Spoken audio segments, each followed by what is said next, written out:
Hi guys, I'm here to show you how I put together my masks. These are what I have cut out right now, and I will be assembling one for you so you could see. I also want to tell you that there is no elastic to be found anywhere. So I've taken t-shirts and I've ripped it into t-shirt yarn. I've cut 7 inches for the adult ear bands.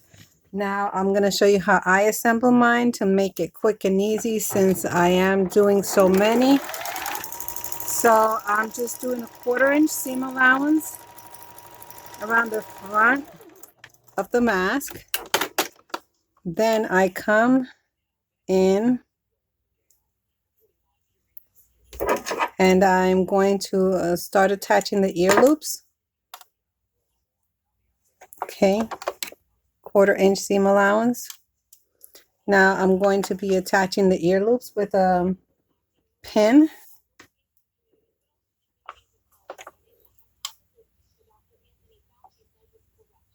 So I put the pin here, the ear loop.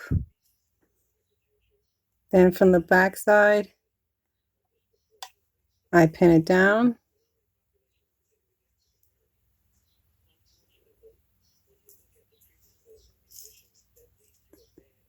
I pin it down on this side.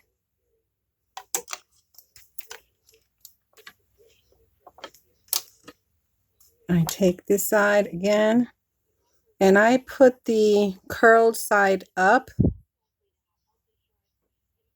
I put the curled side up so that way when you wear the mask, you get the smooth side on your face. I'm sorry about how I'm recording. It's just that I lost my camcorder and I'm using my cell phone. I thought it was important enough to at least describe how I put together my mask during these hard times of the coronavirus.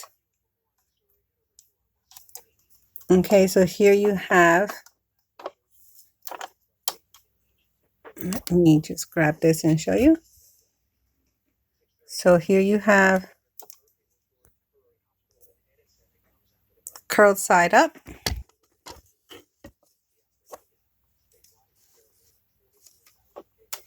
Now I'm going to take the underlying other side and I'm going to give that a quick sew as well. 1/4 inch.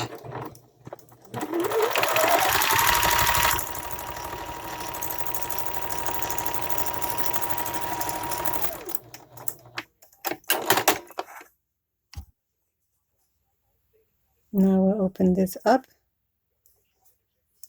Now this pattern that I have here, I actually made it myself because I found that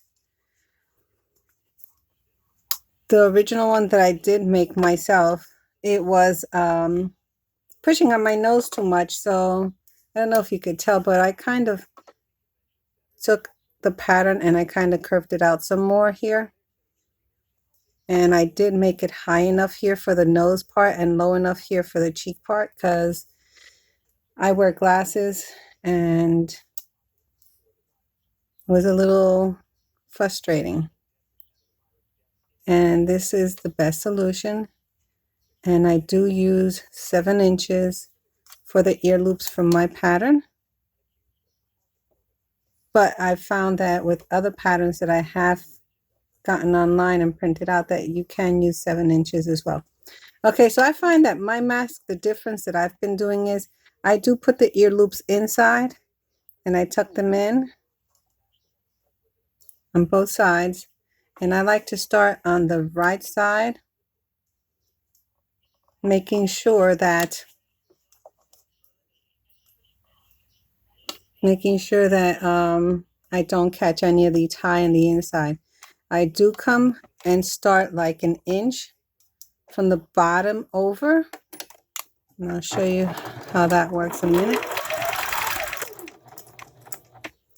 Remove my pin. I snug the ear loop up to the seam, moving the other pin.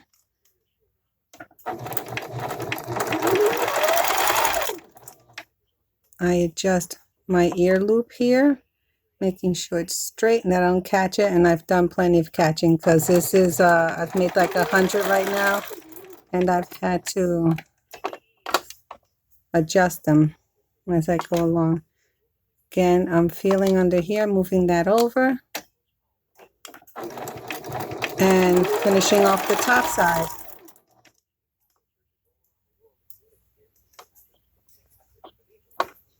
I'm kind of lazy when it comes to assembling because I like all my edges to be finished and look professional. Okay, I'm going to make sure that I could feel this is getting close to the edge, so I move it over.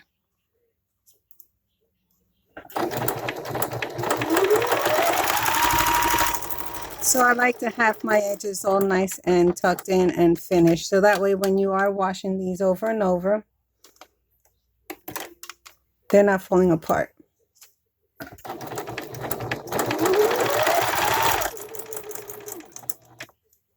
Now I like to bring this where it's going to be like a 1/4 inch away from the actual edge.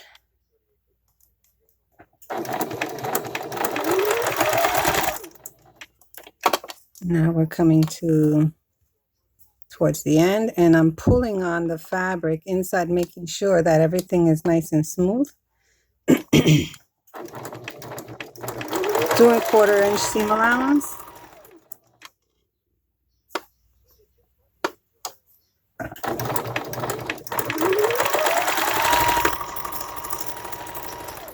Now here I'm going to leave about 1 inch opening. I'm going to take my hand. I'm going to stick my finger inside. I'm going to grab a loop.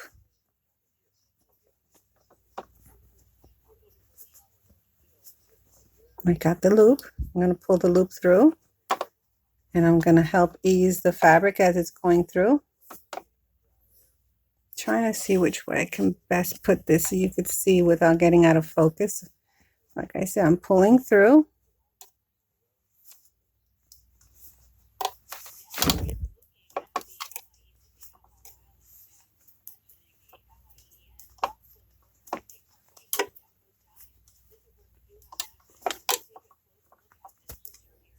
And just that little 1 inch opening is enough to actually get that through. So I'm pulling here, okay, so that way I can grab the seam and between your fingers roll it so that I can have the dark side on top and the lighter side, the dark on top and the light on the bottom. And I'm pinching with my fingers as I go along, finger pressing.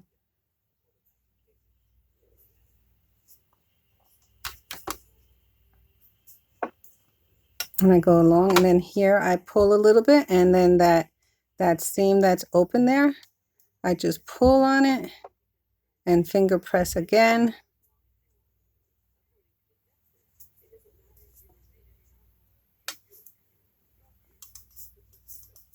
Rolling and rolling, making sure that my fabrics are not showing one side to the other. Okay, so now I finished. Now what I'm going to come in and I'm going to do like 1/8 of an inch seam all around to lock and secure everything.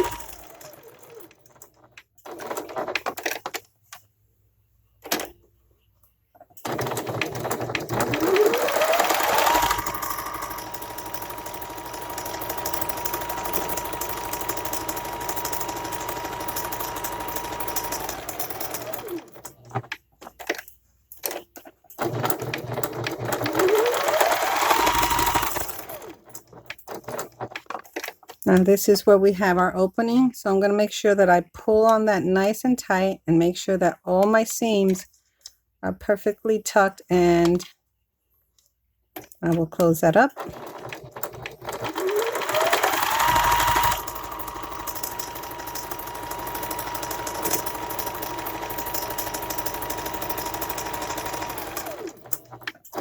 Now when I come back to where I started, I will go up like 1/4 of an inch or or so.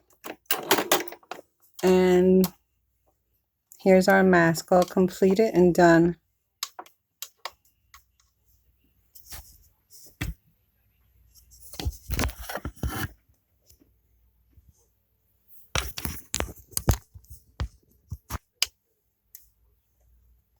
These are reversible actually. You could use the red or the floral side.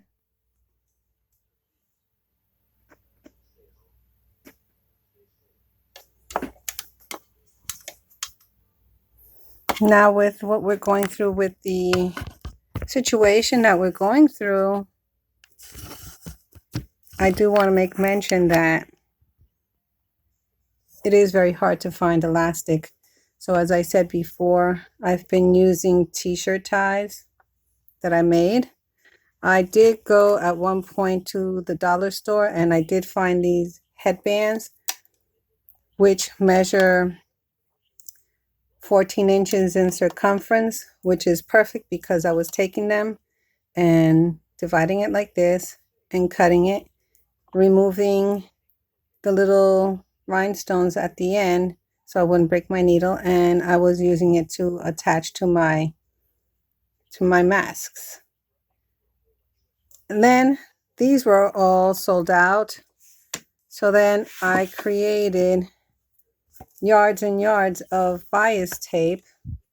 Now for all these instructions on how to make the bias tape, the pattern, and how to buy yardage for this, I'm going to be putting it on my Facebook page. It's called The Touch of Class. I'll put the patterns for the mask, and I'll put the pattern on how to make the bias tape on there. So that way we can all get our mask made and everybody be safe. Here's a bunch of some masks that I made already. I don't know why this is having trouble focusing. There we go. So yeah, guys, I've been making a lot. And I just wanted to share this video with you to give you ideas on where you can get materials, being that we're running out of materials, places to buy them, and whatnot. So there are some Walmart stores that are open, and you can get some fabric there. They are running out, and then there are those that say that they are not selling to people because it's not a necessity, which I will not understand, because it is a necessity to have material to make the masks, since our governor and our president have stated that we need to wear masks to protect ourselves